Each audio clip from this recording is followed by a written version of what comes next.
I'm Michelle Gauthier, and you're listening to the Overwhelmed Working Woman podcast. Hey, friends. Thanks for joining me today. Today, we are talking about negative self-talk. Doesn't that sound like fun? There are tons of studies that show that positive thinking is better for our health. It's better for your heart, you live a longer life, etc. And of course, I totally agree with that. And it's really no big surprise. But I think the other downside to having negative chatter in our head is that our thoughts create our results. So if I'm thinking, I suck, I'm the worst mom ever, and that gives me the feeling of just feeling crappy or sad or mad, then when I feel that way, I probably am a less good mom, which just then fuels evidence for me to think I'm the worst mom ever again.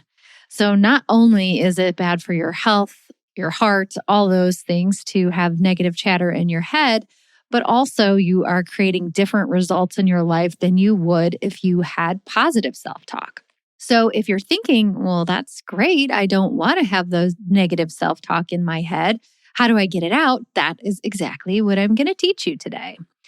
You are not alone if you have that. I think everyone has it, at least sometimes. So I will teach you about the different kinds of negative self-talk so you can spot it, because the first step, of course, you guys know if you've been listeners for a while, the first step to any problem is to start noticing when it happens.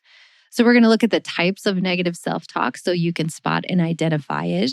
And then I will teach you how to stop listening to that chatter in your head.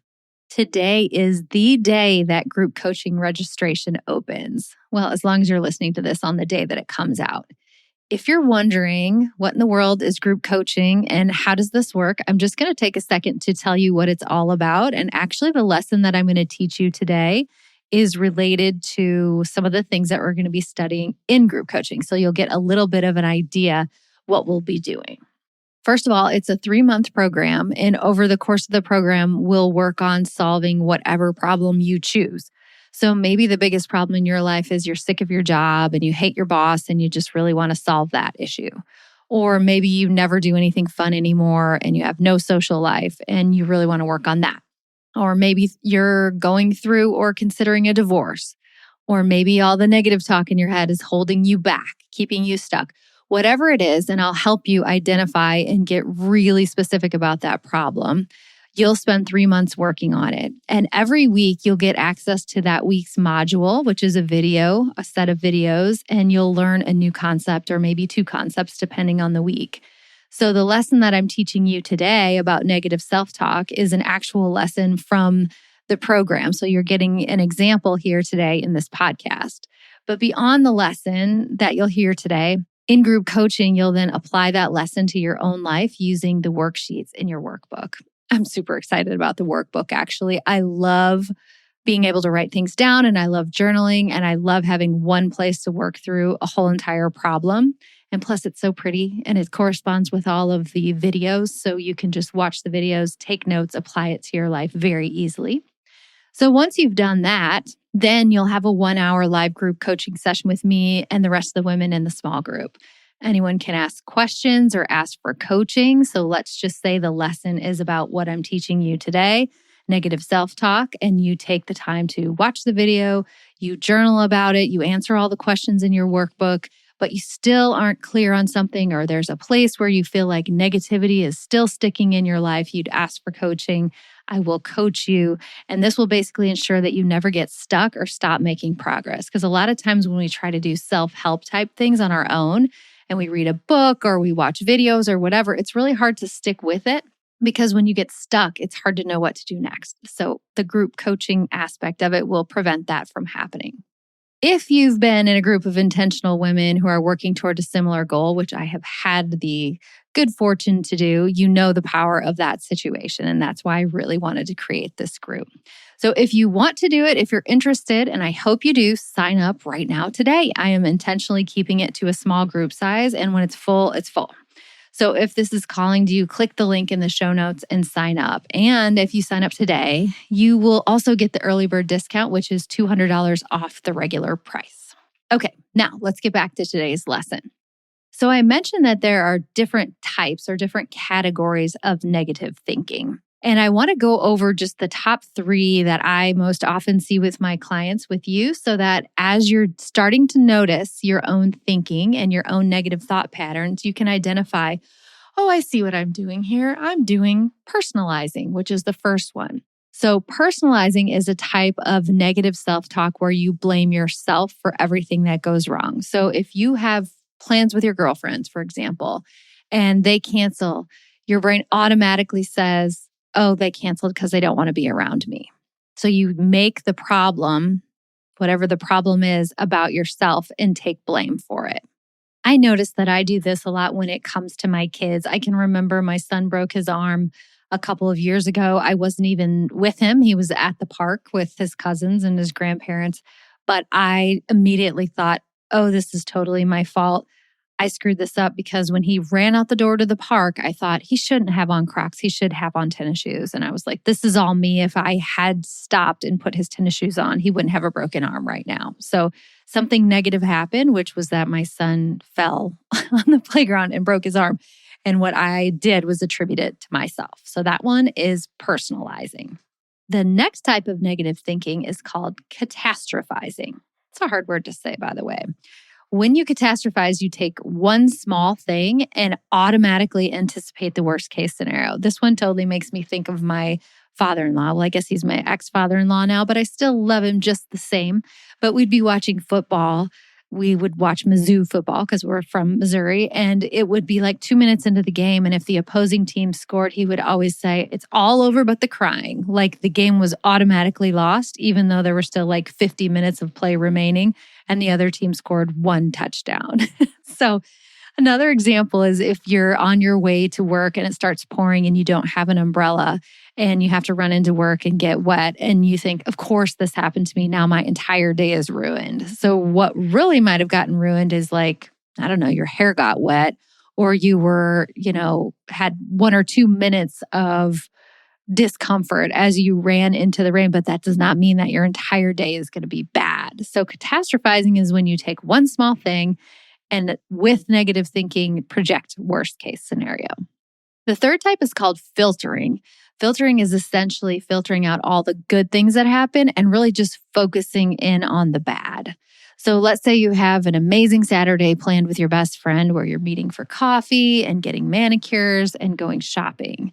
And you love being with your best friend. You go get your iced coffee, get a perfect manicure, and you go shopping at your favorite store. And you're looking for an outfit for that night and you find like the perfect jeans that you love, but they don't have your size. So you move on, you keep shopping, you end up buying a cute jumpsuit instead. And when you get home, your husband asks why you seem unhappy. And you say, well, all I wanted was a new pair of jeans and they didn't have my size. And you completely discount the other 100 fun and good things that happened that day. If you're a perfectionist by nature, this might be your default negative thinking because basically if it's not perfect, it's negative. And because we know nothing is ever perfect, that gives you the tendency or the opportunity to look at things from the negative side. There's a book that I've recommended on this podcast before, maybe more than once, called The Gap and the Gain. And it talks all about how to train your brain to stop doing this filtering, that you focus on the gain, the good things, instead of the gap, that one, in my example, that pair of jeans that they didn't have in your size. So now that you're familiar with the types of negative self-talk that we sometimes have, we can move on to how to solve this, how to make this feel better. One thing I just want to remind you, and we've talked about this in earlier podcasts, but just a reminder, and that is that you're not in control of the thoughts that come into your head. So there's really not a way to eliminate those negative thoughts from coming into your head. It's really helpful if you can just know that and not judge them. But what we do have the ability to do is try to notice those thoughts and evaluate those thoughts and decide if we want to keep that thought or if we want to think a new one. So the goal is not to just get rid of those thoughts entirely, even though it would be nice if we could just turn them off.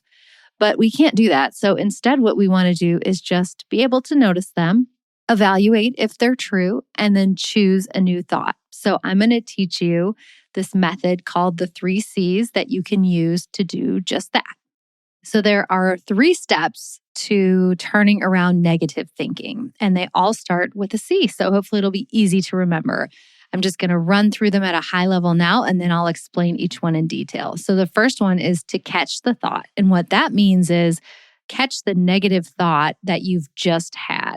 So normally most of our thoughts, 95% or more, are unconscious. And so you're probably having lots of negative thoughts that never make it to your conscious mind. So when you start practicing and noticing and catching those thoughts, again, we can't get rid of them. We can just notice them. So we're going to catch the thought. Then you're going to check the thought. You're going to see if it's actually really true or if there's a way that it could not be true. And then the third step is to change it. So that's where we come up with a new thought. But remember for this, and I've talked about this before on the podcast too, you can't make a sunshine and rainbows thought because it just won't stick. It has to also be true. So let's just go through an example of a couple of the different kinds of negative self-talk and see how we would turn these around so that instead of negative self-talk, we have somewhat better self-talk. Let's take the example of personalizing. So when your friends are all going out and then they end up canceling and you just personalize it and have a negative thought that it's you. So the first step is to catch it.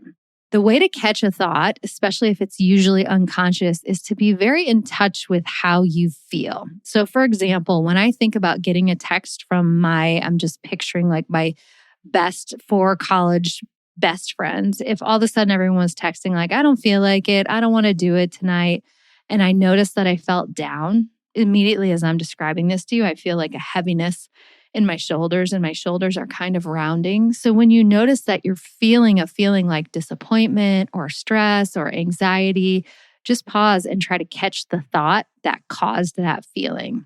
So in my example, the thought that we would catch is, they canceled because of me. They don't like being around me. Okay, so yay, step 1, I caught the thought. Again, we're not going to judge ourselves. You didn't make yourself have that thought. We're just going to catch it. Then we're going to check it. So we're going to ask a question about the thought. Is there any way this thought couldn't be true? You just have to think of one way that it couldn't be true. We can't know for sure, but what I could guess is that it could be true that everyone else is exhausted because we're all working moms and we all have kids and we're running around all week long and nobody feels like going out. I don't even feel like going out, right? So just think about a way that it could not be true. And then ask yourself too, would your best friend say this to you? Would your best friend say, if you were explaining this thing to them and saying, I was supposed to go out with all my college friends and then, I don't know, they just canceled. I think it's me. I think they're mad at me. Would your best friend be like, yeah, they're probably mad at you. You're probably the reason they canceled? No. And would you ever say this thought to your kids? So if your kids were like, oh, Mom, today at school, all my friends were going to play a game at recess and they decided not to play it. And I think it was because of me. Would you be like, yeah, it probably was? No, you wouldn't. So when you check the thought, you can usually poke some holes in it. Even if it partially still feels true, at least there is an option that maybe it isn't. And then the last step is to change the thought to a new one. We've worked on this in previous podcasts and a couple of different episodes. There was one about thinking about our thinking. So you can go back and get more details on that one if you want to. But changing the thought to a new one, you just need to come up with another thought that feels as true or more true than the original thought. So the original thought I was working with is my friends canceled because they don't want to be around me. And when I checked the thought, I realized, okay, I don't really know the reason why they canceled, which is a great new thought. I don't really know the reason why my friends canceled. I could even go with a thought, which would also be true, of I'm also super tired and I'm really glad I just get to stay home. So change your thought to your new thought. Think the thought in your head. If you have the opportunity, say the thought out loud, even write it down on a piece of paper. If you consistently do this process where you catch the thought, check the thought, and change the thought, you'll start to notice patterns. If you write down when you're having these negative thoughts, you might start to notice that I always have negative thoughts when I'm thinking about, I don't know, if something bad happens to my kids. If one of my kids has a bad day at school, I think about something that I should have done and I personalize it and make it my fault.